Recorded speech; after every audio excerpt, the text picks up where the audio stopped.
Hello guys, welcome.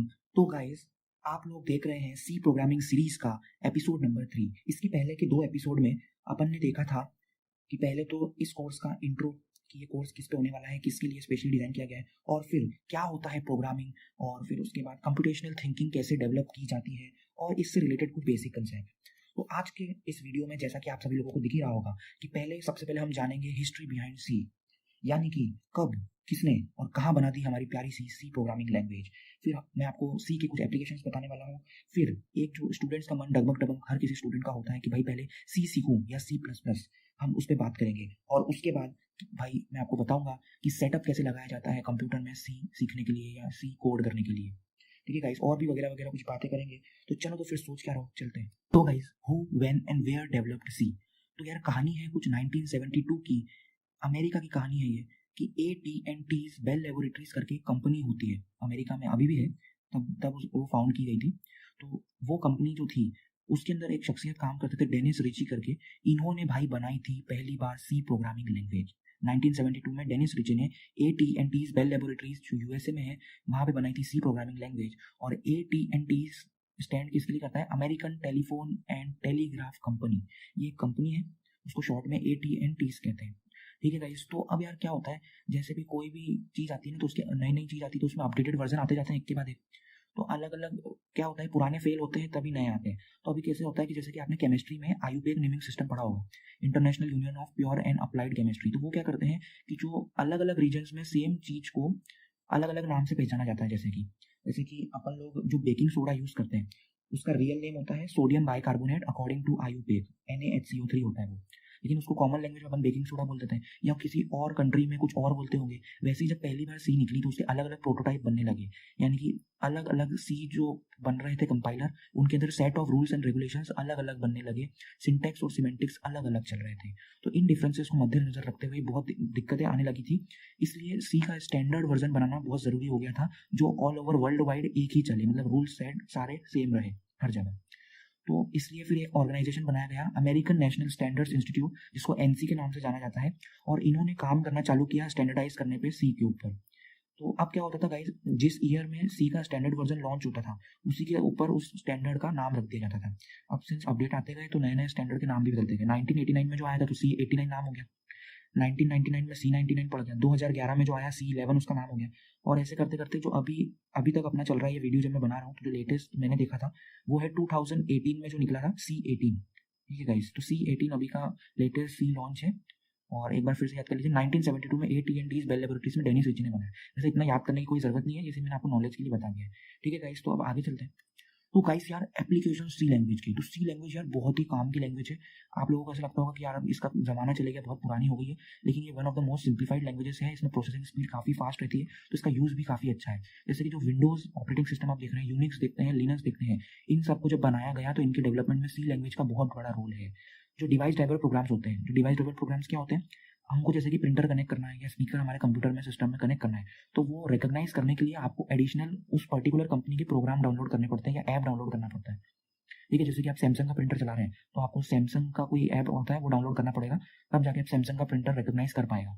तो उनको कहते हैं डिवाइस ड्राइवर प्रोग्राम्स। तो ये जितने भी डिवाइस ड्राइवर प्रोग्राम्स होते हैं, ये जनरली सी लैंग्वेज में लिखे जाते थे, क्योंकि सी लैंग्वेज मोस्ट क्लोजेस्ट होती है बाइनरी लैंग्वेज की, और काफ़ी अच्छा असेंबली लैंग्वेज में कन्वर्ट होकर बहुत फास्ट प्रोसेसिंग हो जाती है। देन एम्बेडेड सिस्टम, जैसे कि अपने जो छोटे छोटे सर्किट वाले सिस्टम होते हैं, वॉशिंग मशीन वो देखी होगी आपने, जो आजकल ऑटोमेटिक वॉशिंग मशीन आती है, माइक्रोवेव्स में आपको छोटे छोटे डिजिटल पैनल्स दिखते हैं, स्मार्ट वॉचेस आती है। तो इन सब में जो सर्किट डिजाइनिंग में जो प्रोग्राम्स बनाए जाते हैं, तो वो जो माइक्रो प्रोग्राम्स होते हैं, उनको भी सिंप्लिसिटी चाहिए होती है वहाँ पे, और स्पीड चाहिए होती है, इसलिए उनको सी लैंग्वेज में ही जनरली बनाया जाता है। तो ये जो छोटे छोटे मशीन होती है, इनको एम्बेडेड सिस्टम्स कहते हैं, इनमें भी सी लैंग्वेज का काफ़ी अच्छा यूज़ है। गेमिंग फ्रेमवर्क्स, यूनिटी आपने बहुत नाम सुना होगा, बहुत सारे आप गेम देखते होंगे जिसमें शुरू में लिखा था डिस्प्ले में मेड विद यूनिटी। तो यूनिटी एक बहुत बड़ी गेमिंग फ्रेमवर्क कंपनी है, जिसका यूज़ करके गेमर्स वो गेम डेवलपमेंट कंपनीज गेम बनाती है। तो वो यूनिटी जो है पूरा प्योरली सी में लिखा हुआ है, 100% उसका कोड पूरा सी प्रोग्रामिंग लैंग्वेज में ही है। इसके अलावा डायरेक्ट एक्स भी है, वो भी सी में ही लिखा हुआ है। तो गेमिंग फ्रेमवर्क्स में भी इसका बहुत यूज़ होता है, क्योंकि सिंप्लिसिटी है। और सेकेंडली ये आप लोगों के लिए बहुत इंपॉर्टेंट है, क्योंकि ये बिगिनर्स के लिए बहुत अच्छी रहती है। आप जैसे फ्यूचर में C++ या जावा या पर्ल या पाइथन या जो भी लैंग्वेज आप सीखेंगे, तो उसके लिए एक बेस बन जाएगा आपके लिए। मतलब एक बार आपको एक लैंग्वेज सीखने में डिफिकल्टी जाती है, एक सीख ली तो आगे की सीखना बहुत आसान हो जाता है। ठीक है गाइस, तो ये थे कुछ सी लैंग्वेज के एप्लीकेशंस। अब भाई सबसे बड़ा जो मन सबका डगमग डगमग होता है, सबके मन में ये सवाल आता है कि भाई पहले सी सीखूं या सी प्लस प्लस। तो मैं आपको गाइस यही रेकमेंड करूंगा कि आपको सी पहले सीखना है, सी प्लस प्लस नहीं। अगर आप एक बिगिनर हैं तो मतलब आपको पहले से कोई प्रोग्रामिंग का एक्सपीरियंस नहीं है तो आप पहले सी से ही शुरू करें, क्योंकि सी प्लस प्लस सी के बाद बनाई गई थी और सी प्लस प्लस सी का ही एक हायर वर्जन आप कह सकते हैं। इसमें ज़्यादा फीचर्स होते हैं, ये ऑब्जेक्ट ओरिएंटेड प्रोग्रामिंग बेस्ड होती है और ये प्रोसीजर ओरिएंटेड प्रोग्रामिंग बेस्ड होती है। तो सी सीखना ज़्यादा सिंपलर होता है और सी सीखने के बाद सी प्लस प्लस सीखना आपके लिए बहुत ही आसान हो जाएगा। अगर आप पहले से सीखे हुए हैं सी प्लस प्लस और फिर सी सीख रहे हैं तो वैसे तो कोई तुक नहीं बैठता, क्योंकि सी प्लस प्लस सीख लिए तो ऑलमोस्ट सी पूरा आ ही गया, लेकिन वो थोड़ा डिफिकल्ट पड़ता है। तो मैं आपको रेकमेंड यही करूंगा कि आप सी से ही शुरू करें। ठीक है गाइस, तो अब अपन वीडियो के नेक्स्ट सेक्शन में चलते हैं। तो गाइस अभी अपन लोग इसी वीडियो के सेकंड सेक्शन में आ गए हैं। अभी क्या हो रहा है कि भाई अपने को सी चलाना है, तो भाई क्या हवा में चला लोगे? इसके लिए कुछ सेटअप तो लगाना पड़ेगा ना भाई अपने को। तो चलो वो लगाना सीखते हैं। तो देखो भाई, अब दो केस बन सकते हैं। पहला कि तुम्हारे पास कंप्यूटर नहीं है, खुद का पर्सनल कंप्यूटर या लैपटॉप वगैरह नहीं है, तो कैसे चलाओगे? दूसरा है तो कैसे चलाओगे? तो दोनों केस देखते हैं। पहली बात तो भाई मेरे पास भी पहले नहीं था, जब मैं सी और सी प्लस प्लस सीखा था तो नहीं था। तो मैं क्या करता था, फ़ोन के अंदर एक ऐप इंस्टॉल कर लेता था, कंपाइलर, ये वाला ऐप जो मैं दिखा रहा हूँ आपको, C C plus plus programming compiler, कुछ कैप स्मार्ट वगैरह का है। तो मैंने ये वाला ऐप यूज़ किया। आप बहुत सारे ऐप अवेलेबल है, कोई सा भी आप कर सकते हैं। तो इसमें क्या होता है, आप सीधे कोड लिख सकते हैं और उसको रन करके देख सकते हैं। तो कोई भी दिक्कत नहीं होती है, बड़े बड़े प्रोग्राम भी आप कोड करके चला सकते हैं फ़ोन में भी, कोई दिक्कत नहीं आएगी। ठीक, तो नहीं अफोर्ड कर सकते तो ये आप चला सकते हो। ये मेरे फ़ोन का स्क्रीनशॉट है, देखो मैंने इसको है ना एक छोटा सा सैंपल प्रोग्राम भी आपके लिए बना के यहाँ पर दिखाया कि फ़ोन में कैसे बनता है। देखो ये मैंने फ़ोन की स्क्रीनशॉट डालें, ये मैंने ऐसा लिखा था सैंपल प्रोग्राम छोटा सा, hello this is sample code, ये प्रिंट कराने के लिए स्क्रीन पर। तो देखो ये आउटपुट भी आया था इसका। ठीक है ना, तो मतलब इस तरह से आप फ़ोन में चला सकते हो। अब दूसरे केस पे चलते हैं कि भाई तुम्हारे पास में पीसी है, तो अब अपने को इसमें तीन चीज़ डालनी पड़ेगी चलाने के लिए, कोड एडिटर, कंपाइलर और C C plus plus extension pack. मतलब तीसरा तो एक एक्सटेंशन की तरह डाल सकते हो, ये दो तो कंपलसरी है। तो अब यार तुम बोलोगे भाई फ़ोन में इतनी आसानी से चल रहा है और हमारे पास पीसी है तो हमको इतना तामझाम करना पड़ेगा। तो भाई इसके एडवांटेज भी तो है। फ़ोन वाले को भाई कीबोर्ड कितना छोटा सा रहता है फ़ोन में, उसमें टाइप करने में कितनी दिक्कत होती है, स्क्रीन भी छोटी रहती है तो आंखें डब्बा हो जाएगी तुम्हारी। तो अगर तुम्हारे पास है तो लैपटॉप वगैरह ज़्यादा ईजी रहता है, तो ये चीज़ कर सकते हो। तो अब इसको करना कैसे है अपन को देख लेते हैं। ठीक है, तो सबसे पहले यार तुम्हारे मन में भी क्यूरियोसिटी वाली बात आएगी कि कोड एडिटर क्या होता है। तो कोड एडिटर दोस्तों होता है user friendly integrated development environment. Code editor का मतलब साधारण भाषा में ये है कि एक ऐसी जगह जहाँ पे तुम अपना कोड लिख सकते हो, उसको कंपाइल यानी कि चला के देख सकते हो। सिंपली इतना समझो, कोड लिखोगे जहाँ पे तुम और चला के उसको देखोगे, जो अपन प्रोग्राम बनाएंगे वहाँ लिखेंगे और चला के देखेंगे। तो अपन कौन सा यूज़ करेंगे इसमें, अपन यूज़ करेंगे वी एस कोड। क्या यूज़ करेंगे? V S code, visual studio code. ये माइक्रोसॉफ्ट द्वारा बनाया गया है, काफ़ी कमाल की चीज़ है भाई ये। तो अपन इसको क्यों यूज़ कर रहे हैं? तो सी, सी प्लस प्लस, जावा, रूबी, पाइथन जैसी जितनी भी लैंग्वेज आप आगे सीखेंगे, और भी बहुत सारी इसमें वैरायटी की, सब कुछ इसमें तुम चला के प्रोग्राम बना सकते हो, मॉड्यूल बना सकते हो, कुछ भी डेवलप कर सकते हो। और मेजॉरिटी टेक कंपनीज में भी कंप्यूटर्स में ये प्री इंस्टॉल रहता है ताकि वहाँ पे आप ये चला सकें। बहुत यूज़र फ्रेंडली होता है, मतलब इसको चलाना आसान होता है। नाम नहीं लूँगा पुराने किसी का, ऐसा कुछ टर्बो करके एक आता था, आपको पता होगा। तो यार उसमें बहुत दिक्कत होती थी और वो दिखने में भी अच्छा नहीं होता था, मज़ा नहीं आता था चलाने में।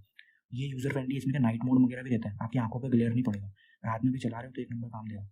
ठीक है भाई, तो अपन वी एस कोड यूज़ करेंगे, काफ़ी सही चीज़ है, सब जगह यही चलता है।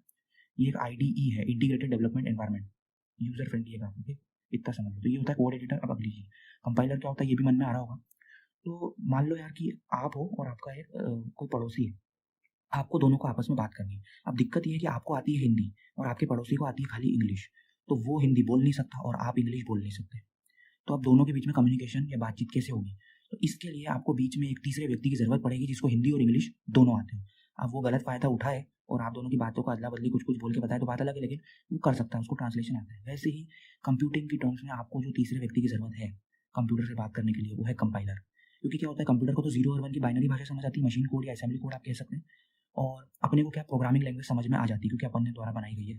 प्रोग्रामिंग लैंग्वेज थोड़ी-थोड़ी इंग्लिश रिलेटेड ही होती है, वो समझ आ जाती है। तो अब दोनों में बात कैसी होगी, कंप्यूटर को प्रोग्रामिंग लैंग्वेज समझ नहीं आ रही, सोर्स कोड यानी कि जिसको प्रोग्राम बोलते हैं सोर्स कोड, वो समझ नहीं आ रहा। तो उसके लिए एक इंटरमीडिएट बनाया गया जिसको कंपाइलर बोलते हैं। कंपाइलर क्या करता है, ये सोर्स कोड को मशीन कोड में कन्वर्ट करता है और मशीन कोड को सोर्स कोड में ज़रूरत नहीं पड़ती वैसे। ठीक है, वो वाले भी आते हैं जो दोनों काम कर लेते हैं। तो कंपाइलर की अपने को ज़रूरत है भैया, क्योंकि आप वी एस कोड में कोड तो लिख दोगे, अब वो कोड कंप्यूटर कैसे समझेगा, कंपाइलर के थ्रू समझेगा, तो वो डालना पड़ेगा। अपन कौन सा कंपाइलर डालेंगे, जीसीसी डालेंगे अपन। जीसीसी किसका बनाया हुआ है, मिनजीडब्ल्यू का है, मिनजीडब्ल्यू वाला जीसीसी डालेंगे। 64 बिट में यहाँ पे डालने वाला हूँ। इसमें क्या वेरिएशन आते हैं, 32 बिट में भी आता है, तो वो कंप्यूटर के कॉन्फ़िगरेशन पे डिपेंड करता है। बट अगर आप एक नए ज़माने का कंप्यूटर या कोई भी आज के समय लोगे तो 64 बिट यार एक ऑर्डिनरी बात होगी, हर किसी के कंप्यूटर में सपोर्ट हो जाता है, तो अपन 64 बिट ही करने वाले हैं। ठीक भाई, तो ये तो कंपाइलर, कोड एडिटर, कंपाइलर दोनों देख लिया अपन ने। अब तीसरी बात, ये एक्सटेंशन पैक क्या चीज़ है भैया? तो तुमने यार वो उसका ऐप का नाम सुना है? वैसे अच्छा नहीं लगता बोलना बट मैं बोल देता हूँ। ग्रामरली का नाम सुना होगा तुमने? वो बहुत सही चीज़ है यार वो, मतलब मैं आजकल जैसे यूज़ करता हूँ तो उसमें क्या होता है, तुम इंग्लिश में कोई भी पैराग्राफ लिख दो तो उसमें अपने को इंग्लिश अगर अच्छे से नहीं आती तो उसको ऑटो करेक्ट करके दे देता है। ठीक है, मतलब उसमें थोड़ा जो वर्ड्स वगैरह रहते हैं उसको सही तरह से कौन सा वर्ड कहाँ यूज़ करना है वो बता देता है वो। वैसे ही एक्सटेंशन पैक होता है प्रोग्रामिंग के लिए। वी एस कोड के अंदर ही अपन इसको इंस्टॉल करेंगे, सी C++ का एक्सटेंशन पैक। इससे क्या होगा कि आपके सिंटेक्स में कोई एरर आ रहा होगा तो ये आपको हिंट दे देगा कि भाई यहाँ पे गलती हो रही है, या आपकी थोड़ी टाइपिंग की मेहनत बचाएगा। आप कोई चीज़ टाइप कर रहे हो ना, जैसे आप गूगल पे कुछ चीज़ सर्च करते हो तो गूगल पे कुछ भी चीज़ अपन सर्च करते हैं तो वो वर्ड पूरा टाइप करते नहीं है कि उसके पहले नीचे सेंटेंस दिखा देता है, अपन सीधे क्लिक करते हैं और वो चीज़ खुल जाती है। वैसे ही इसमें भी आप किसी इनबिल्ट फंक्शन का या किसी भी चीज़ का यूज़ करेंगे तो आप थोड़ा सा टाइप करेंगे और वो दिखा देगा, एंटर दबाएंगे और वहाँ पे यूज़ हो जाएगा। एक तो इसलिए एक्सटेंशन डालना बहुत अच्छा होता है, इसके बिगर भी शायद चला सकते हो आप, बट मैं रिकमेंड करूँगा कि अपन ये डालेंगे। ठीक है भाई, और ये आपका टाइम बचाएगा बहुत और एरर निकालने में मदद करेगा। तो ये तो हो गई एक्सटेंशन पैक की बात। अब कैसे करना है ये स्टेप बाय स्टेप आप फॉलो करोगे, इसको मैं भी बताने वाला हूँ आपको कंप्यूटर पर करके। तो भाई सबसे पहले अपन कोड एडिटर इंस्टॉल करेंगे, कौन सा, विजुअल स्टूडियो कोड। दूसरा code compiler, MinGW 64 bit GCC। तीसरा अपने को क्या करना पड़ेगा कि भाई अपन कंपाइलर की फाइल डाउनलोड होगी अपने पास, ये कोई ऐप टाइप डाउनलोड नहीं होगा, इसकी फाइल फोल्डर डाउनलोड होगा अपने कंप्यूटर में। तो वो जिस लोकेशन पे उसका फोल्डर स्टोर हो रहा है ना, आपको उस लोकेशन का पाथ सिस्टम वेरिएबल में डालना पड़ेगा। सिस्टम में एनवायरनमेंट वेरिएबल्स होते हैं, वहाँ पे अपने को इसका पाथ देना पड़ेगा, क्योंकि आपने VS कोड तो कर लिया आप इंस्टॉल। अब VS कोड को रन करने के लिए, कंपाइल करने के लिए कंपाइलर का यूज़ करेंगे, तो वो कंपाइलर की लोकेशन उसको पता होना चाहिए, तब जाके वो उसको एक्सेस कर पाएगा। तो वो लोकेशन देने के लिए अपन वो करेंगे, वो कैसे होता है मैं आपको भी बताऊंगा। उसके बाद C++ एक्सटेंशन पैक जैसे कि आपको बताया VS कोड में इंस्टॉल होगा। फिर अपन क्या करेंगे, GCC कनेक्शन चेक करके देखेंगे क्या होता है इसमें। आप VS कोड में टर्मिनल खोलेंगे और वहाँ पे टाइप करके देखेंगे GCC, तो वहाँ पे फेटल एरर दिखाना चाहिए, फेटल एरर, और वहाँ पे लिखा होगा नो इनपुट फाइल्स। ठीक है, जब तक आप कोई फाइल इनपुट नहीं करोगे तब तक वो फेटल एरर दिखाता है। तो ये अपने को बताता कि भाई GCC सक्सेसफुली कनेक्ट हो रहा है प्रोग्राम में। दूसरी बात, फिर उसके बाद मैं आपको छोटा सा एक कोड सैंपल डाल के दिखाऊंगा, वो अपने कंप्यूटर में आप वैसा का वैसा टाइप करके देखना VS कोड में, और वो रन होना चाहिए। रन हो रहा है मतलब आपका पूरा सेटअप चकाचक रेडी है भाई, और तुम सी सीखने के लिए बिल्कुल तैयार हो। ठीक है गाइस, तो आप चला देखो। अब अपन लोग आ गए हैं गाइस अपनी मेन डेस्कटॉप स्क्रीन पर। तो सबसे पहले तो क्या करना, आप लोग इंटरनेट कनेक्ट कर लेना, और इंटरनेट कनेक्ट करने के बाद देखो, अब आपको एक वेब ब्राउजर खोलना है, कोई सा भी खोल लो, क्रोम खोल लो या माइक्रोसॉफ्ट एज खोल लो, जो भी आपकी मर्जी हो। मैं माइक्रोसॉफ्ट एज खोल रहा हूँ। तो इसके अंदर सबसे पहले आपको क्या करना है, यहाँ पे सर्च करना है VS कोड। VS कोड आपको सर्च करके एंटर दबाना है, और इसके बाद यहाँ पे देखिए ऊपर वाले की जगह नीचे यहाँ पे डाउनलोड का ऑप्शन है, इस पर क्लिक करना। तो ये साइट आपकी खुल जाएगी यहाँ पे। तो ये खुल जाएगी, उसके बाद देखो आपका जो भी सिस्टम, मेरे पास में तो मैं विंडोज़ चला रहा हूँ, आपके पास कोई सा भी हो सकता है, लिनक्स हो तो ये वाला कर सकते हो, मैक हो तो ये कर सकते हो। तो विंडोज़ है तो सिंपली आप इस पर क्लिक करना। इसमें आपको ज़्यादा ये सोचने की ज़रूरत नहीं, 64 बिट 32 बिट, आप सिंपली बस इस पर क्लिक कर दें। ठीक, इसके बाद आप क्लिक करेंगे तो ये देखिए ये वाली एक्सटेंशन भी अपन उसके अंदर डाउनलोड करेंगे। बस वो आपने क्लिक कर दिया, उसके बाद ऑटो डाउनलोड चालू हो जाएगा, आपको कुछ नहीं करना है। वो जो आपने क्लिक करा था ना, उसके बाद ये कुछ 79 MB कुछ का है। अब बाद में अपडेट आए, आप जब देख रहे हो वीडियो तो शायद साइज़ बढ़ सकता है, लेकिन ये जैसे ही हो जाए तो आप देख लेना। मेरा थोड़ा इंटरनेट स्पीड स्लो है तो मैं इसको स्किप कर रहा हूँ, जैसे ही होगा तो मैं वापसी आपको लेके आता हूँ। तो ये हो गया है।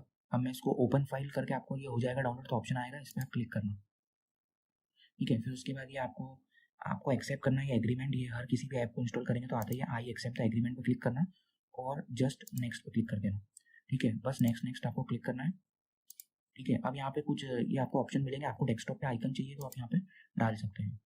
ठीक है, बस बाकी आपको छेड़े ना, सिर्फ क्रिएट अ डेस्कटॉप आइकन कर दो और नेक्स्ट पे क्लिक कर दो, और बस इंस्टॉल पे क्लिक कर देना है। ठीक है, इंस्टॉलिंग आपकी चालू हो गई। ठीक है गाइस, ये जस्ट अ सेकंड, बस इंस्टॉल होने वाला है एंड हो जाएगा। जब तक हो रहा है आपको उसको छेड़ना नहीं है, कुछ भी कैंसिल पे क्लिक मत करिएगा, तो प्रॉब्लम क्रिएट हो सकती है। तो ये हो गया है। इसके बाद आपको जस्ट लॉन्च करने का, आपको लॉन्च करना हो तो क्लिक करना, नहीं तो इसको बंद कर देना, डायरेक्ट लॉन्च करना हो तो फिर फिनिश पे कर दो, तो ये आपका इंस्टॉल हो चुका है। अब आपको सिंपली कुछ नहीं करना है, अपने सभी वेब ब्राउजर्स को क्लोज कर दो। ये देखिए स्क्रीन पे विजुअल स्टूडियो कोड हमारा इंस्टॉल होके आ चुका है। ठीक, तो ये हमारा फर्स्ट स्टेप कंप्लीट हो गया। अब मैंने आपको क्या बताया था, दूसरा स्टेप है अपने को कंपाइलर इंस्टॉल करना है। अब कंपाइलर इंस्टॉल करने के लिए अपने को फिर से वेब ब्राउजर ओपन कर लेना है। ठीक है, सिंपली यहाँ पे डाल दीजिए MinGW, क्योंकि अपन MinGW वाला GCC इंस्टॉल कर रहे हैं। MinGW GCC आप ऐसा डाल दीजिए, MinGW डाल देंगे तो काम हो जाएगा। MinGW GCC डालने के बाद आप एंटर जैसे ही दबाएंगे तो ये साइट खुलेगी। अब आपको पहले जो लिंक है इस पर अपन क्लिक नहीं कर रहे हैं, क्योंकि इसमें क्या है, मेरा देखा हुआ है पहले, इसमें थोड़ा ओल्ड वर्जन है, तो आप इस पर क्लिक नहीं करेंगे। आपको किस पे क्लिक करना है, MinGW 64 for 32 and 64 bit Windows source forge करके ये है, इस पर आपको क्लिक कर देना है। ठीक है, तो ये साइट खुलेगी, आप जैसे इस पर क्लिक करेंगे और उसके बाद देखिए ये लास्ट अपडेट 12 आवर्स हो गई है। अब आप भी जब भी करेंगे तो इसमें नया अपडेट आ चुका होगा। ठीक है, उसके बाद ये क्या होता है, एक फोल्डर के फॉर्म में जिप फाइल के फॉर्म में डाउनलोड होता है। ठीक है, तो आप ये जैसे ही क्लिक करेंगे डाउनलोड पे, तो अब यहाँ पे देखिए लिखा रहा है your download will start shortly. ठीक है, 3 सेकंड में डाउनलोड स्टार्ट होगा। ठीक, तो ये यहाँ पे डाउनलोड होना चालू हो गया है। तो ये हो गया है डाउनलोड, जिप फाइल के फॉर्म में ये डाउनलोड होगा। ठीक है गाइस, तो अब आपको इस पर ओपन फाइल पे क्लिक करना है यहाँ पे, और जैसे ही आप ओपन करेंगे तो ये मेरी जिप फाइल जो है ओपन हो रही है यहाँ पे, मतलब एक्सट्रैक्ट हो गई है वो। एक्चुअली क्या है, मैंने जिप फाइल के लिए डिफ़ॉल्ट सेटिंग कर रखी है कि जिप फाइल सीधे फाइल एक्सप्लोरर के थ्रू ऑटोमेटिकली क्लिक करने पे फोल्डर में कन्वर्ट हो जाती है। अब आपने नहीं कर रखी होगी तो जिप फाइल के बाद आपको ऐप पूछेगा कि कौन से ऐप से आप इसको एक्सट्रैक्ट करना चाहते हैं। तो आप आपका डिफ़ॉल्ट ऐप फाइल एक्सप्लोरर या विंडोज़ का कोई पहले से उसमें ऐप दिख रहेगा, उस लिस्ट में से सिलेक्ट करना और यूज़ दिस ऐप पर क्लिक करना, तो वो वाले ऐप के थ्रू कर देगा। तो उसके बाद ये आपके फोल्डर के फॉर्म में यहाँ पे अपने पास minjw आ गया है। ठीक है, तो ये minjw अपने पास फोल्डर के फॉर्म में डाउनलोड हो गया। ठीक है, तो ये आपके पास कंपाइलर भी आ गया। अब आपको इसको कनेक्ट करना है, तो पहले आप सब कुछ क्लोज कर दीजिए। गाइस अब जरा सुनो, अब जो मैं आपको दिखाऊंगा वो थोड़ा आपको कॉम्प्लिकेटेड लगेगा, लेकिन वो है नहीं। इसमें सिंपली अपन कर इतना रहे हैं कि विजुअल स्टूडियो कोड कंपाइलर का यूज़ कर पाए, इसलिए अपन ने जो अभी कंपाइलर का फोल्डर के फॉर्म में इंस्टॉल किया, उसकी जो लोकेशन है, उसका जो पाथ है, वो अपन सिस्टम वेरिएबल में डलाएंगे। ठीक है गाइस, तो वो करने के लिए अपने को करना क्या है, आपको सिंपली दिस पीसी पे क्लिक करना है। ठीक है, दिस पीसी पे आप जाएंगे, आप आपके विंडोज सी में जाएं। विंडोज सी में आपको जाना है प्रोग्राम फाइल्स में। ठीक है, ये प्रोग्राम फाइल्स में हम लोग आ गए। प्रोग्राम फाइल्स के अंदर आप जैसे ही आएंगे आपको एक फोल्डर मिलेगा minjw64 नाम से, minjw64। आपको इस पर क्लिक करना है, फिर एक और फोल्डर आएगा, उस पर दोबारा क्लिक करना है। ठीक, उसके बाद आपको ये एक और फोल्डर दिख रहा है minjw32, इस पर आपको क्लिक कर देना है। ठीक है, ऐसा का ऐसा फॉलो करो, कोई टेंशन लेने की बात नहीं, सब हो जाएगा। ठीक, तो ये उसके बाद आपको बिन नाम का एक फोल्डर होगा, इस पर क्लिक कर देना है। ठीक है गाइस, एकदम ऐसे ही आप फॉलो करना है। तो अब सिंपली अपने को करना क्या है, ये अपन ने इसका पाथ खोल लिया, इसी के अंदर है वो सारी फाइल्स जो आपके प्रोग्राम को कंपाइल करने में मदद करेगी। तो इनको कुछ नहीं छेड़ना है, अपने को यहाँ तक आना था क्योंकि अपने को इसका पाथ चाहिए था, लोकेशन चाहिए थी। अब आपको क्या करना है, मैं एक्चुअली विंडोज़ 11 चला रहा हूँ तो थोड़ा सा सिंटेक्स अलग हो सकता है, दिखने में आपको अलग दिख सकता है। अगर आप विंडोज़ 10 या उसके लोअर वर्जन चला रहे हैं तो थोड़ा अलग होगा, लेकिन at the and main process सबकी सेम ही रहने वाली है। आप यहाँ पे इसकी पूरा पाथ अपने को चाहिए, कॉपी करना है। ठीक है गाइस, इसकी पूरा पाथ अपने को कॉपी करना है और वो अपन एनवायरमेंट वेरिएबल्स में जाके पेस्ट करेंगे। तो इसके लिए कॉपी करने के लिए क्या है, ये फोल्डर के आइकन पे आपको क्लिक कर देना है। तो ये पूरा सिलेक्ट हो गया, इसको आपको करना है कंट्रोल सी, तो ये कॉपी हो गया। अब इसको आप माइनस कर दो, और अब आपको क्या करना है, अब आपको दोबारा से दिस पीसी पे क्लिक करना है। ठीक है, ये आप डायरेक्ट वहीं से भी कर सकते हैं। दिस पीसी पे जाना है, राइट क्लिक अब आपको करना है और ये प्रॉपर्टीज वाले आइकन पे क्लिक कर देना है। प्रॉपर्टीज पे जैसे आप करेंगे क्लिक, सेटिंग्स आपकी ओपन हो जाएगी। अगर आप विंडोज 11 में है, दूसरा करेंगे तो उसमें भी ऐसे ही होता है, लेकिन उसमें थोड़ा अलग दिखता है। लेकिन आपको करना क्या है, at the end advance system setting पे क्लिक करना है। ठीक है, एडवांस सिस्टम सेटिंग पे अब आप क्लिक करेंगे और इसके बाद आपको कुछ ऐसा खुलेगा। ठीक है, ऐसे मेन्यूज खुलेंगे, यहाँ पे आपको लिखा दिखेगा एनवायरमेंट वेरिएबल्स, इस पर आपको क्लिक करना है। एनवायरमेंट वेरिएबल क्लिक करने के बाद आपको दो सेक्शन दिख रहे होंगे, एक होगा यूजर वेरिएबल का और एक होगा सिस्टम वेरिएबल का। अपने को यूजर वेरिएबल में एडिट करना है। यूजर वेरिएबल में क्या करना है, मैंने आपको क्या बताया, पाथ ऐड करना है अपन। तो ये जो पाथ वाला है ना, पाथ वाला वेरिएबल, इसको आपको ऐसा सिलेक्ट कर लेना है और यहाँ पे एडिट पे क्लिक करना है। ठीक, अब आपको सिंपली करना है, यहाँ पे इन सबको डीसेलेक्ट कर दो और इसके बाद यहाँ पे न्यू का ऑप्शन है, न्यू पे क्लिक कर दो। तो अब ये यहाँ पे आपको एंटर करने का ऑप्शन आ रहा है। अब आपने क्या, आपने कंट्रोल सी करके कॉपी किया था, अब आपको कंट्रोल वी दबा के पेस्ट कर देना है। तो देखो ये अपन ने उसका पाथ प्रेस कर दिया। अब यहाँ पे अब आपको क्या करना है, एंटर दबा दो। अब इसके बाद सिंपली आप क्या कर दो, ओके पे क्लिक कर दो। ठीक गाइस, ये हो गया। इसके बाद दोबारा ओके पे क्लिक कर दो, दोबारा ओके, एंड देन आप इसको सबको आखिरी में क्लोज कर दो। अपना काम हो चुका है, अपन ने कंपाइलर के पाथ को सिस्टम वेरिएबल, वो वेरिएबल यूजर वेरिएबल्स में पेस्ट कर दिया। अब विजुअल स्टूडियो कोड जो है जीसीसी कंपाइलर का डायरेक्ट यूज कर पाएगा अपने प्रोग्राम को चलाने के लिए। ठीक है गाइस, अब अपने को करना क्या है, अब अपने को वीएस कोड खोलना है। तो देखिए जब आप पहली बार वीएस कोड खोलेंगे तो कैसा दिखने वाला है, तो ये खुल रहा है, जरा 2 सेकंड, ये खुलेगा तो ये ऐसा आएगा, get started with VS code. अब यहाँ पे क्या है, आपको ऑप्शन मिलते हैं थीम सिलेक्ट करने के, लाइट डार्क, डार्क आपके हिसाब से कर सकते हैं। क्या है कि ये लाइट थीम में थोड़ा ग्लेयर ज़्यादा रहता है, आंखों पे जोर ज़्यादा पड़ता है, तो आप डार्क थीम सिलेक्ट कर सकते हैं यहाँ से, या हाई कॉन्ट्रास्ट थीम चाहिए तो वो भी कर सकते हो। तो मैंने डार्क कर रखी है यहाँ पे सिलेक्ट, डार्क में यहाँ पे सिलेक्ट कर दे रहा हूँ। देन सिंपली बस ये हो गया। इसके बाद आप नेक्स्ट नेक्स्ट सेक्शन देख सकते हैं यहाँ पे समझने के लिए, अगर आपको समझना हो, लेकिन इसको आप, मैं बोलूँगा कोई इसको करने की ज़रूरत नहीं, इसको आप क्लोज कर दीजिए। ठीक है, तो ये हो गया। यहाँ पे अब आपको क्या करना है, अब आपको यहाँ पे अलग अलग ऑप्शंस दिख रहे होंगे। अब आपको यहाँ पे एक्सटेंशंस वाला एक ऑप्शन दिखेगा सबसे नीचे, ये बॉक्सेस टाइप में जो दिख रहा है, ये एक्सटेंशंस पे आपको क्लिक करना है। ठीक है गाइस, ये एक्सटेंशंस पे आपने क्लिक किया। अब आप यहाँ पे सर्च क्या करेंगे, मैंने आपको क्या बताया था, पहले VS कोड इंस्टॉल करना था, कोड एडिटर जिसको बोलते हैं। देन उसके बाद आपको कंपाइलर इंस्टॉल करना था, और उसके बाद अपन अपना ईज के लिए, अपनी काम को आसान बनाने के लिए एक्सटेंशन इंस्टॉल करेंगे। तो देखिए मैंने सर्च भी नहीं किया, पहले ही अपने को पॉपुलर लिस्ट में नाम दिख रहे हैं अलग अलग के। अपने को ये वाला चाहिए, C++ इंटेलिजेंट माइक्रोसॉफ्ट का है ये, इस पर आपको क्लिक करना है। ठीक है, देन सिंपली जस्ट आपको क्या करना है, इसको इंस्टॉल कर लेना है। यहाँ पे आप इंस्टॉल पे क्लिक करेंगे तो इसका इंस्टॉलिंग चालू हो जाएगा। ठीक है गाइस, तो ये जैसे इंस्टॉल होता है मैं दोबारा आता हूँ। तो गाइस काफ़ी टाइम लेने के बाद आखिरकार हमारा ये इंस्टॉल हो चुका है। तो काफ़ी भी नहीं, बहुत टाइम लग गया भाई, मेरा नेट थोड़ा स्लो था, लेकिन काम हो गया। ठीक है गाइस, तो ये इंस्टॉल हो जाएगा, इस तरह से आपको दिखाएगा। ये एनेबल हो चुका है, ये डिसेबल करने का ऑप्शन है। ठीक है, ये इंस्टॉल हो चुका है। तो अपना काम हो चुका है, अपन ने कोड एडिटर इंस्टॉल करा, अपन ने कंपाइलर इंस्टॉल करा, उसको कनेक्ट कर लिया पाथ वेरिएबल में, अपन ने ये एक्स्ट्रा एक्सटेंशन पैक भी इंस्टॉल कर लिया। अब आपको ये क्रॉस का बटन दिख रहा है, इस पर क्लिक कर दो। ठीक है, इसको दोबारा क्लिक करते हाइड हो जाएगा। अब अपन चेक करेंगे कि अपन ने जो करा सब चल रहा है कि नहीं। तो अब चेक करने के लिए सबसे पहले अपने को क्या करना है, टर्मिनल वाले ऑप्शन पे क्लिक करना है। इसके बाद आपको न्यू टर्मिनल पे क्लिक करना है। तो इससे क्या होगा, अपने पास एक नया टर्मिनल ओपन हो जाएगा। और अब अपने को कुछ नहीं करना है, सिंपली यहाँ पे टाइप करना है GCC। तो अब गाइस जब आप GCC यहाँ पे टाइप करेंगे और एंटर दबाएंगे तो फैटल एरर आना चाहिए। ये एरर आ रहा है, ये एरर कब आता है, जब आप इसको कोई इनपुट फाइल नहीं देते। अब स्वाभाविक सी बात है, अपन ने यहाँ पे कुछ लिखा नहीं है, कोई कोड नहीं बनाया, कोई फाइल नहीं दी इसको, तो एरर फैटल एरर ही आएगा। और ये आ रहा है, इसका मतलब अपना GCC कनेक्ट हो पा रहा है विजुअल स्टूडियो कोड से और सही से काम कर रहा है। तो ये तो होगी इसकी बात। अब देखो, जब भी अभी आपको ये थोड़ा बहुत छोटा छोटा दिख रहा होगा, तो इसको जब बड़ा करना हो ना तो कंट्रोल+ एक शॉर्टकट की होती है, इससे सब बड़ा हो जाता है। ये देखो, ये मैंने बड़ा करा। सिमिलरली छोटा करना है तो कंट्रोल-। ठीक है, तो ये आपके हिसाब से आप कभी चला रहे हो VS कोड तो एडजस्ट कर सकते हैं। ऐसे बहुत सारी शॉर्टकट कीज होती है, अपन आगे वाले लेक्चर्स में वो चीज़ डिस्कस कर रहे होंगे। पर अभी एक चीज़ और, अपन एक सैम्पल कोड भी बना के रन करके देख लेते हैं। तो अभी क्या करो, ये टर्मिनल को क्लोज कर दो, और अब अपन सबसे पहले जाएंगे फाइल वाले आइकन पे और एक न्यू टेक्स्ट फाइल का आइकन सिलेक्ट करेंगे। इसके बाद अपन सिंस C सीख रहे हैं तो सिलेक्ट लैंग्वेज पे आपको जाना है और यहाँ से C को सिलेक्ट कर लेना है। तो अब आपको गाइस मैं जैसा कोड लिखूंगा वैसा का वैसा यहाँ पे लिखना है, पर उसके पहले अपन इसको सेव कर लेते हैं फाइल को। किसी भी फाइल को रन करने के पहले आपको उसको सेव करना जरूरी होता है। तो कंट्रोल+S दबा के अपन इसको यहाँ पे सेव कर लेते हैं और इसका नाम दे देते हैं सैम्पल। ठीक है, sample.c। C की जितनी भी फाइल होगी अपन आगे और पढ़ेंगे कि .c एक्सटेंशन के साथ सेव करनी होती है।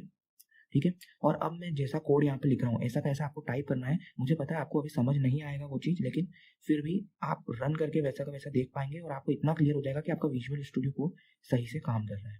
देखो यहाँ पे आपको डालना है #include studio.h, नीचे आपको लिखना है int main parenthesis तो ब्रैकेट ओपन, और यहाँ पे आपको लिखना है printf, और ब्रैकेट में लिखेंगे अपन hello this is sample code. ठीक है, तो देखो मैंने किया क्या है, मैंने यहाँ पे एक सैम्पल कोड लिखा है 4 लाइन्स का छोटा सा, ऐसा कैसा आप टाइप कर देना। और ये जो मैंने यहाँ पे लिखा है ना, hello this is sample code, ये अपन स्क्रीन पे दिखेगा अपने को आउटपुट। यही ये प्रोग्राम का काम है, ये दिखाना स्क्रीन पे। तो ये समझ आपको बाद में आ जाएगा। तो आप इसको रन कैसे करेंगे, तो इसको रन करने के लिए आपको फिर से टर्मिनल पे जाके न्यू टर्मिनल ओपन करना है और यहाँ पे लिखना है GCC। अब सिर्फ एंटर नहीं दबाएंगे, अब इसको अपन इनपुट भी देंगे। पिछली बार अपन ने फाइल इनपुट नहीं दी, तो GCC के बाद आपको स्पेस दे दो और उसके बाद ये जो फाइल का नेम है ना sample.c को यहाँ पे लिख दो, sample.c। इसके बाद देखो आपको एक काम और बचा हुआ है, पहले आप एंटर दबाइए। ठीक है, GCC sample.c। तो देखो अब ये ऐसा आएगा। तो अब दूसरा काम क्या है, अब आपको यहाँ पे लिखना है .a.exe। अभी ये क्या है, ये .c फाइल है, इसको ये एग्जीक्यूटेबल फॉर्म में, कंपाइल्ड फॉर्म में ये फाइल बना देगी .exe फाइल। ठीक है, ये आपको यहाँ पे ऐसा लिखना है और एंटर दबाना है। तो देखो अब ये रन हो चुकी है, hello this is sample code, जैसा मैंने आपको बताया था ये रन होकर आउटपुट आ रहा है। पर अब मैं आपको थोड़ा सा और आसान कर देता हूँ काम। अभी क्या है, अगर आप नॉर्मल तरह से ऐसे चलाएंगे कोई भी कोड को, अपन आगे भी प्रैक्टिस करेंगे तो बहुत सारे कोड लिख के चला के देखने होंगे। तो वो जब भी ऐसे चलाएंगे तो आपको बार बार GCC के बाद फाइल का नेम देना होगा और ये लिखना होगा .a.exe। तो ये मेहनत भी आपको ना करना पड़े, इसलिए आप पहले से एक छोटा सा एक्सटेंशन और मैं आपको इंस्टॉल करवा देता हूँ। आपको सिंपली करना क्या है, क्लोज कर दो और यहाँ पे एक्सटेंशंस में जाना है और यहाँ पे अपन सर्च करेंगे कोड रनर। एक्सटेंशन का नाम है कोड रनर। ठीक है, ये कोड रनर के बाद ये जो आपको सबसे ऊपर ये डॉट रन करके इसका फोटो दिख रही है, ये वाला, इसको आपको इंस्टॉल कर लेना है। ये इंस्टॉल के बटन पर क्लिक करना है, इसको यहाँ पे आपको इंस्टॉल कर लेना है। देखो ये इंस्टॉल हो चुका है। ठीक है, एनेबल भी हो गया है ये। तो अब आपको सिंपली करना क्या है, अब आपको पहले इसको क्लोज कर देना है। इंस्टॉल हो जाने के बाद अब अपने पास देखो, अब भी है ना, अगर आप नॉर्मली यहाँ से रन करते तो आपको सिर्फ 2 ही ऑप्शन आएंगे। अगर आपने इंस्टॉल नहीं किया हो ना तो देखना यहाँ पे आपको सिर्फ 2 ऑप्शन आएंगे, डिबग C++ फाइल और रन C++ फाइल। तो जब भी आप ये दोनों में से कुछ सिलेक्ट करेंगे तो आपके लिए कॉम्प्लिकेटेड काम लगेगा आपको, क्योंकि ये आपकी समझ के बाहर होगा। ठीक है, यहाँ से आपको सिलेक्ट करना होगा। सिलेक्ट करने के बाद भी आपको डिजायरेबल आउटपुट नहीं मिलेगा। मैं ऐसा क्यों बोल रहा हूँ, ये देखो, ये इसे तो इसमें कुछ आपको फोल्डर वोल्डर डालना पड़ेगा, तो ये आपका रन नहीं होगा आपसे। तो इसलिए मैंने आपको शॉर्टकट एक्सटेंशन भी डाउनलोड करा दिया। और आपको सिंपली अब ये जो तीसरा ऑप्शन यहाँ पे आ गया है रन कोड, इस पर जब भी आप क्लिक करेंगे तो डायरेक्टली आपका कोड रन हो जाएगा। तो देखो, अब आपको ना जीसीसी का डालना पड़ा, आपको डालना नहीं पड़ा। Hello this is sample code direct आ गया। दोबारा आप रन पे क्लिक करो। अब इस बार आपको यहाँ से भी एक ही बार आपको यहाँ से ऑप्शन सेलेक्ट करना होता है। अगली बार से आप ये रन के बटन पर क्लिक करके डायरेक्टली रन कर सकते हो। और अब इससे भी शॉर्टकट मैं आपको बता रहा हूँ कि अपन एक शॉर्टकट की सेट कर देंगे। तो इसको करने के लिए आपको क्या करना है, यहाँ पे आपको क्या है, ये सेटिंग्स का एक ऑप्शन दिख रहा होगा, इस पर आपको क्लिक करना है और कीबोर्ड शॉर्टकट्स में जाना है। इसके बाद अपन यहाँ पे टॉप में सर्च के ऑप्शन में डालेंगे कोड रनर। कोड रनर, ठीक है। तो कोड रनर जैसे ही आप डालेंगे यहाँ पे ये दिखेगा आपको रन कोड करके। और इसमें आप ये पहले से अगर या तो डला हुआ होगा, मोस्ट केस में डला हुआ होता है Ctrl+Alt+N। तो ये डला हुआ है, तो ये शॉर्टकट की आपको याद रखना है, Ctrl+Alt+N ये दबाने से डायरेक्टली आपका कोड रन हो जाता है। ठीक है, नहीं तो फिर आप डाल सकते हैं। यहाँ पे एडिट का ऑप्शन है, इस पर क्लिक करना और बस आपको दबा देना है Ctrl+Alt+N और एंटर दबाना है, तो ये डल जाएगा। ठीक है, इसके बाद आप क्लोज कर देना और ये आपका ये भी डल चुका है। अब देखो सिंपली आप Ctrl+Alt+N दबा के देखना, देखो डायरेक्टली रन होगा ना, आपको कुछ क्लिक करने की जरूरत है। तो आगे जितने भी प्रोग्राम बनाएंगे बस आपको ये डालना है Ctrl+Alt+N और आपका प्रोग्राम रन हो जाएगा। ठीक है गाइस, अब एक चीज और देख लो, जैसे कि आपके इसमें हो सकता है कलर कुछ और हो। ये जो टेक्स्ट कलर दिख रहा है ना, ये थोड़ा मैंने हाईलाइटेड वाला रखा हुआ है, ये कुछ और हो या आपको इसको चेंज करना है तो आपको यहाँ पे सेटिंग्स में जाना है और ये कलर थीम में जाना है। ठीक है, कलर थीम में आप जाएंगे तो यहाँ से आप चेंज कर सकते हैं। यहाँ पे मैंने मोनो का ही कर रखा है, आप इसको किम्बी डार्क कर देंगे तो थोड़ा ये वाला शेड चेंज हो जाएगा। और इसके अंदर और भी ऑप्शंस आते हैं, जैसे कि ये कलर थीम के अंदर ही आप देख सकते हैं डार्क विजुअल स्टूडियो कोड। तो ये थोड़ा सा देखा, आपको शेड चेंज कर सकते हैं आप यहाँ से। ठीक है, ये आपके कन्वीनियंस के हिसाब से आप इसको लाइट भी कर सकते हैं। ठीक गाइस, तो ये अपन ने थोड़े से कलर थीम वगैरह और सब चीज़ें देख ली। ओके गाइस, तो आज के वीडियो में सिर्फ इतना ही। आपको पसंद आया हो और समझ आया हो तो प्लीज़ लाइक करना और चैनल को सब्सक्राइब करके आप सपोर्ट कर सकते हो। कमेंट कर सकते हैं आपको कुछ और क्वेरी हो तो। ठीक है गाइस, तो मिलेंगे अगले वीडियो में। Thank you so much, bye bye.